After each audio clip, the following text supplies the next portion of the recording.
Hello mga ka-RFP. So ngayon nasa bahay po tayo. Ilipat namin yung mga month-old na sisyo namin dun sa farm. So dadalhin namin to sila. Itong lahat. So hopefully magkasya sila. So ayan, inoff muna namin yung ilaw para hindi sila masyadong malikot. Kasi mas madali silang hulihin pag madilim. So ayan guys, kunin natin sila isa-isa. Bale, ito po si Papa. Siya po yung naglalagay dyan sa box. Ayan, so lipat na po natin yung lahat ng mga sisiyo dyan sa cage. So, ito din. May kukunin lang tayong dalawa. Tapos, ilalagyan na natin sila sa box. Ayan. So, nagkasya naman po silang lahat sa 4 na box. So, ayan. Hopefully, walang mamamatay na sisiyo sa kanila pagdating dun sa farm. Pero guys, lagay natin sila sa sasakyan.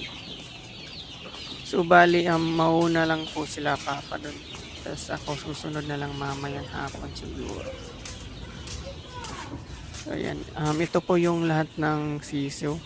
So, dadalhin na po namin to sa farm kasi medyo malalaki na sila. So, sa may gusto po dyan, pwede nyo i-visit yung farm namin. Pwede kayong mamili doon kung anong gusto nyong sisiyo. May month-old kami tsaka RTN na doon. So, ayan. Nilalagay nila Papa yung sisiyo dyan sa sasakyan. Ayan guys, so ito, nagdala din po kami ng bagong net kasi may lalagyan kaming bagong range doon.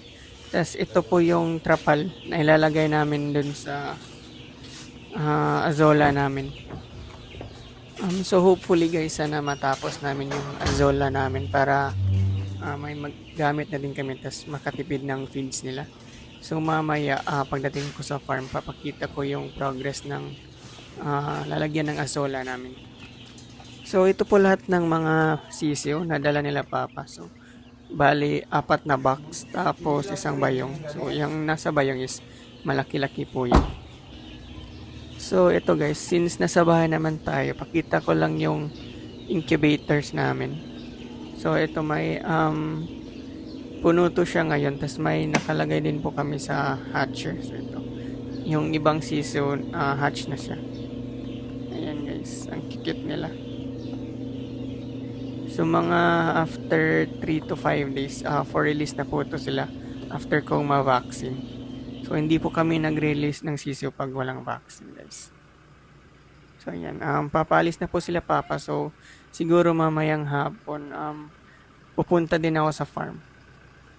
Bale, matutulog lang muna ako ng ilang oras. Tas, biyahe na rin ako. Ayan. So, hopefully, walang mamatay sa mga sisiyo na dinala nila Papa. So, mamaya, pupunta din tayo dun sa farm. Good morning guys. So ayan, nakatulog na po tayo. So ready na tayong umalis. So tara, samahan niyo po akong bumiyahe papunta.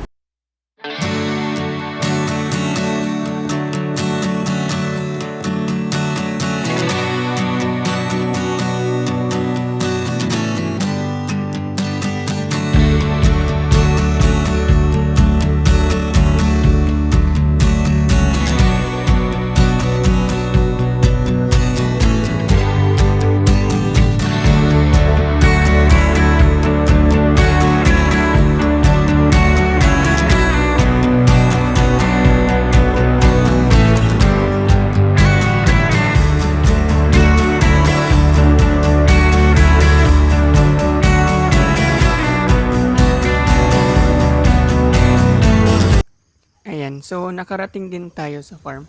So, medyo madilim-dilim na po. Kasi mga 2 PM na po tayo nakaalis ng city. So, ayan guys. Ito po yung farm namin. So, siguro bukas ko na ipapakita yung mga dinala ni Papa kanina. So, ito pala yung mga manok na inilipat namin sa isang vlog ko. So, sa mga nakikita doon, ito na sila, ang lalaki na. So, yung iba dyan, nilipat na po namin sa mga breeding pen nila per breed. So, siguro bukas ko na ipapakita yung mga manok na dinala kanina kasi medyo makulimlim na. So, good morning ulit mga ka-RFP. So, tara, pakita ko yung mga dala ni Papa kahapon. So, ito pala guys, yung azola namin. So, ayan, malapit na po siya. So, hopefully matapos namin this week para makabili na kami ng azola. Tas, magamit na namin siya pang alternative ng feeds or pang dagdag para makasave-save din. Kasi ang rami na ng mga manok namin. So, tara, tignan natin yung dala namin kahapon. So, tara, tignan natin. So, ito sila guys. Isang range na lang namin sila nilagay. Yung lahat ng dala namin. Ayan. So, ang tataka kumain. Bali, nasa 1 to 2 or more than 2 months na po yung iba dito. Kaya, dinala na namin dito. Tas mas okay din sila dito compare dun sa bahay kasi naka-cage lang sila.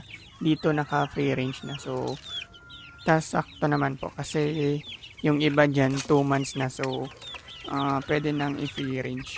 So, ayan guys. Pakainin natin sila. So, grabe ang tataka kumain. Kaya need na namin ng azola talaga kasi I think nasa 500 or more than 500 na yung mga heritage namin, including yung mga month-old tsaka breeder. So, need na po namin ng azola para makatipid-tipid na din sa feeds. So, ayan.